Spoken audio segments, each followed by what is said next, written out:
بسم اللہ الرحمن الرحیم۔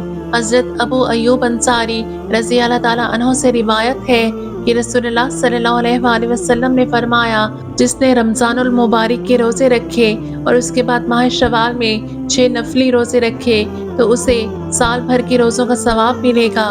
حضرت ثوبان رضی اللہ تعالیٰ عنہ نے رسول اللہ صلی اللہ علیہ وآلہ وسلم کو یہ فرماتے ہوئے سنا، اللہ سبحانہ و تعالیٰ نے ایک نیکی کا بدلہ 10 کے برابر رکھا ہے، لہٰذا رمضان کے 1 ماہ کے روزے 10 مہینوں کے برابر اور عید الفطر کے بعد 6 دن روزے پورے سال کے روزوں کے برابر ہیں۔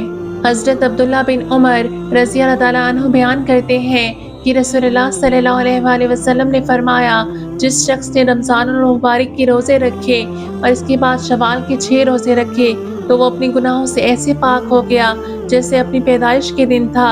اسے امام طبرانی نے روایت کیا ہے۔ سبحان اللہ۔